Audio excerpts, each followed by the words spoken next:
Warahmatullahi wabarakatuh. Hari ini kita akan belajar mata pelajaran akhlak sambungan daripada tajuk yang kemarin, iaitu tolong menolong pada perkara kebaikan. Okey, macam tajuk kemarin kita belajar pengertian dan dalil bagi tolong menolong pada perkara kebaikan. Okey, jadi pada hari ini kita akan belajar uh, fadilat tolong-menolong pada perkara kebaikan dan juga akibat tidak tolong-menolong pada perkara kebaikan. Okey, baik. Saya nak kamu semua buka buku teks muka surat 3 sebagai rujukan. Okey, baik. Terus, okey. Kita lihat sama-sama pada muka surat ketiga. Fadilat tolong-menolong pada perkara kebaikan. Okey, sebelum saya nak terangkan lebih lanjut, apa yang kamu tahu mengenai fadilat? Apa itu fadilat? Saya nak tanya kamu. Ada yang boleh jawab? InsyaAllah. Kalau ada yang tak tahu, okey, saya akan terangkan. Fadilat ini ialah kelebihan ataupun ganjaran yang akan kita dapatkan jika kita melakukan sesuatu. Okey, baik. Kita lihat sama-sama.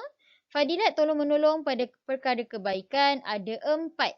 Ada 4. Yang pertama ialah dapat mengeratkan kasih sayang. Bila kita tolong-menolong, ganjaran yang kita dapat apabila kita tolong-menolong ialah dapat mengeratkan kasih sayang. Dan yang kedua, kita akan dikasihi oleh Allah dan juga Rasulullah sallallahu alaihi wa alihi wasallam. Kita akan dikasihi oleh Allah dan Rasulullah jika kita tolong menolong pada perkara yang baik. Baik.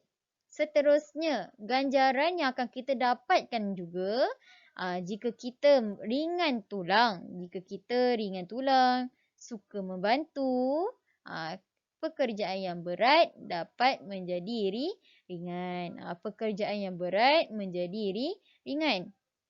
Pekerjaan yang mengambil masa yang lama dapat diselesaikan dengan cepat. Okey. Jelas ya, insyaAllah. Bila kita tolong-menolong, pekerjaan yang kita rasa berat menjadi ringan dan pekerjaan itu yang mengambil masa yang lama menjadi cepat. Okey, dan yang terakhir ialah fadilat tolong-menolong yang terakhir ialah hormat menghormati antara satu sama lain. Masuk kat sini ialah orang yang dibantu dan juga orang yang membantu akan mempunyai rasa hormat antara satu sama lain. Okey, sampai sini insya-Allah ya semua jelas. Okey, baik. Sambungan seterusnya. Sambungan seterusnya ialah kita tengok buku awak bahagian bawah iaitu ialah akibat tidak tolong menolong. Akibat tidak tolong menolong. Apakah itu akibat? Tadi kita dah belajar fadilat. Fadilat itu ganjaran ataupun kelebihan. Apa itu akibat? Akibat ialah balasan buruk. Balasan buruk. Apa balasan buruk untuk apa ni? Balasan buruk jika kita tidak tolong-menolong. Jika kita tidak ringan tulang. Jika kita tidak membantu. Apa akan jadi kalau kita tak tolong-menolong? Apa akan jadi kalau kita tidak ringan tulang? Apa akan jadi kalau kita tidak membantu? Ada 5 perkara. Okey. Pertama ialah kita akan dibenci oleh Allah dan juga Rasulullah sallallahu alaihi wasallam. Tidak cukup. Yang kedua pula, kita akan dibenci oleh ibu bapa dan keluarga. Tadi dah dibenci oleh Allah dan Rasulullah. Kemudian dibenci pula oleh ibu bapa dan keluarga. Tidak sampai situ juga, kita akan dibenci oleh rakan, guru dan masyarakat. Mula-mula dibenci oleh Allah dan Rasulullah sallallahu alaihi wasallam. Yang kedua dibenci pula oleh ibu bapa dan keluarga. Tidak cukup dengan itu, nombor 3, kita dibenci pula oleh rakan, guru dan masyarakat. Ini adalah antara akibat ataupun balasan buruk yang akan kita dapat jika kita tidak tolong-menolong dalam perkara kebaikan. Okey. Poin yang keempat ialah sesuatu pekerjaan itu tidak dapat dilaksanakan dengan cepat. Sesuatu pekerjaan itu tidak dapat dilaksanakan dengan cepat. Maksudnya ialah pekerjaan yang berat tadi menjadi lagi berat. Pekerjaan yang mengambil masa yang lama akan menjadi lagi lama. Maksudnya pekerjaan tu takkan selesai lah, susah nak selesaikan dengan mudah. Takkan selesai-selesai mungkin. Mengambil masa yang lama untuk selesaikan satu pekerjaan jika kita tidak tolong-menolong. Okey. Nombor 5 yang terakhir, akibat ataupun balasan buruk yang terakhir jika kita tidak tolong-menolong ialah dapat melemahkan keharmonian sesebuah masyarakat. Dapat melemahkan keharmonian sesebuah masyarakat.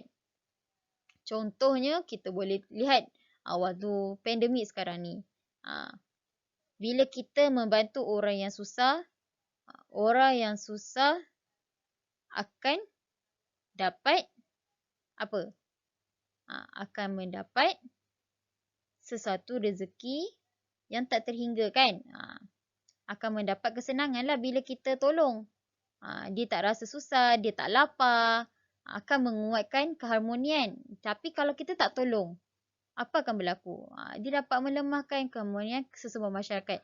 Itu sebab kita dengar ada orang mencuri. Sebab apa? Sebab kita tak tolong-menolong. Kita tidak Allahumma salli Muhammad, kita tidak memudahkan urusan seseorang. Begitu.